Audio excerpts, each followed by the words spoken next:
Hello friends, welcome to Mission IS.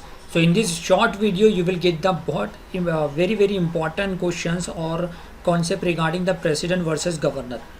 So before starting, that's the first question. The power of president to dismiss the state government is not absolute. Second, the president can only suspend the legislative assembly, not dissolve unless it is passed by the parliament. So you can pause the video pause करके आप answer comment में दे सकते हो. इसका right answer है option सी. दोनों ही statement right है क्योंकि प्रेसिडेंट डिसमिस स्टेट गवर्नमेंट को कर भी दिया तो उस पर जुडिशियल रिव्यू के ज़रिए वो रीएक्टिवेट हो सकती है. और president can only suspend legislative assembly, उसे सिर्फ सस्पेंड करेगा, डिसॉल्व नहीं कर सकता है. ठीक है, तो ऑप्शन सी इज़ राइट. और सस्पेंड करने के लिए भी उसे गवर्नर की रिपोर्ट की ज़रूरत नहीं. ठीक है, और एक इम्पॉर्टेंट चीज़ के प्रेसिडेंट रूल किसी राज्य में लगा दिया गया तो उसको पार्लियामेंट्री अप्रूवल देना ज़रूरी है विद इन 2 months, नहीं तो वो ख़त्म हो जाएगा. Next question. President can impose article 356 on any state if he receive the governor's letter. Governor can dissolve assembly immediately after the president rule proclamation. तो इसका आंसर मैं आपको कमेंट के आप इसका आंसर दस कमेंट में दे सकते हो.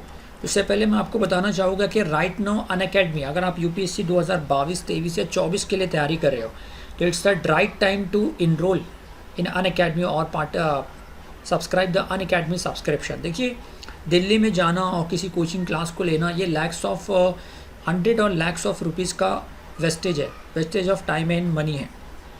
आप घर बैठे ही अनअकैडमी पे इंडिया के जो टॉप एजुकेटर्स हैं उनके हेल्प से अपनी जर्नी को, अपने मकसद को पा सकते हो. ठीक है, सो ये फ़ीस स्ट्रक्चर दिखाई दे रहा है आपको, 1 साल का, 2 साल का, 1.5 साल का. ठीक है, तो राइट नो अभी आज आखिरी तारीख है 19 तारीख. 20% डिस्काउंट मिल रहा है अनअकैडमी पर. अगर आप ये 20% डिस्काउंट तभी मिलेगा तब आप ये कोड MIYT10 यूज़ करोगे तो MIYT10. ठीक है, ये स्क्रीन पे दिखाई दे रहा है. अब यहाँ पे प्लस और आइकॉनिक में मेन डिफरेंस ये है कि आइकॉनिक में आपको आंसर राइटिंग प्रैक्टिस मिलता है और साथ साथ में एक जो मेंस क्वालिफाई है एस्पिरेंट्स उनसे इंटरेक्शन को मिलता है. ठीक है, जबकि प्लस में सिर्फ और सिर्फ आपको लाइव क्लासेस मिलेगा, डॉप क्लियरिंग सेशन मिलेगा और आइकॉनिक में सब मिलेगा.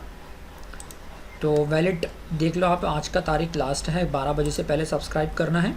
इसके अलावा आने वाले संडे को ठीक सुबह 11 बजे अनअकैडमी अल्ट्रा कॉम्बैट होगा जिसमें अगर आप पार्टिसिपेट नहीं करते हो तो आप बहुत कुछ खो दोगे क्योंकि टोटली फ्री ऑफ कॉस्ट है. इसकी लिंक डिस्क्रिप्शन में दी हुई है और सब्सक्रिप्शन की भी लिंक डिस्क्रिप्शन में दी हुई है, आप ज्वाइन कर सकते हो. इसके अलावा ये बताओ कि 500 लकी पार्टिसिपेंट्स को Unacademy is going to give 10,000 rupees, 5,000 and 2,000 rupees gift voucher, Amazon gift voucher. ठीक है, AGV मतलब अमेजॉन गिफ्ट वाउचर. और अगर आप फर्स्ट 3 पोजीशन पाते हो तो फर्स्ट विनर्स को मैकबुक मिलेगा, आईपैड सेकंड को सैमसंग मोबाइल सेकंड, थर्ड को मिलेगा. ठीक है, इसके अलावा डेली स्कॉलरशिप टेस्ट भी होता है अनअकैडमी पर जो कि आपके प्रिपरेशन के लिए काफ़ी लाभदार है. ठीक है, तो ये क्वेश्चन चल रहा था. तो प्रेसिडेंट कैन इम्पोज आर्टिकल 356 और any state if he receive the governor letter. नहीं है, डजेंट रिक्वायर्ड. ठीक है, विदाउट गवर्नेंस लेटर को भी प्रेसिडेंट लगा सकता है. Option first is statement first is wrong. Governor can dissolve assembly immediately after president proclamation. नहीं, गवर्नर डिसॉल्व करने का पावर नहीं है. जब तक के पार्लियामेंट्री अप्रूवल ना मिल जाए तो असेंबली डिसॉल्व नहीं हो सकती है. ठीक है, he can that governor can only और गवर्नर कैन ओनली डिसमिस और president can only dismiss means the president rule will proclaim. तो डिसमिस होगा स्टेट असेंबली, ना कि डिसॉल्व होगा. क्लियर? डिसॉल्व तभी होगा जब वहाँ की जो स्टेट की राज्य की रूलिंग गवर्नमेंट रहेगी मेजोरिटी प्रूव नहीं कर पाएगी फ्लोर ऑफ द हाउस पर. ठीक है, तो दोनों ही स्टेटमेंट यहाँ पे रॉन्ग है. Next, what happen if the president proclamation is not approved by the parliament. पहला स्टेटमेंट ये कह रहा है कि president proclamation lapses at the end of the 2 months period, 2 महीने के बाद खत्म हो जाएगा. Second, president proclamation under article 356 is subjected to judicial review. तो यहाँ पे दोनों ही स्टेटमेंट राइट है, इस पर जुडिशियल रिव्यू हो सकता है. और अगर वैलिड रीज़न नहीं बताया गया, गवर्नमेंट मेजोरिटी में थी स्टेट की, ठीक है, तो उस प्रेसिडेंट रूल को आपात क्लियर या इलीगल और वाइड क्लियर डिक्लेयर किया जाएगा कोर्ट के ज़रिए. तो यहाँ पे दोनों ही स्टेटमेंट राइट है. Option C is the correct answer.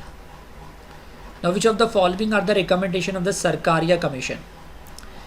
Regarding the governor, हाँ यहाँ पे governor, regarding the governor, he should be the eminent person. He must be a person from outside the state, and he had not have participated in active politics at least for some time before his appointment. तो यहाँ पे तीनों ही statement right है, option C is the correct one. Next, India में governor of state क्या है? Elected किया जाता है, सिलेक्टेड किया जाता है, अपॉइंट किया जाता है कि नॉमिनेट किया जाता है? तो इंडिया में गवर्नर जो है ना, appointed by the president of India, and governor hold the office during the pleasure of the president. President जब चाहेगा उसे निकाल देगा काउंसिल ऑफ मिनिस्टर के कहने पर, यानी कि प्राइम मिनिस्टर के कहने पर. Next question, which of the following commission was even supported by the mini supreme court verdict with respect to centre state relations? Its right answer is the Sarkaria Commission. But that's it for today. So do like this video and subscribe our channel Mission Eyes. Thank you. Have a nice day.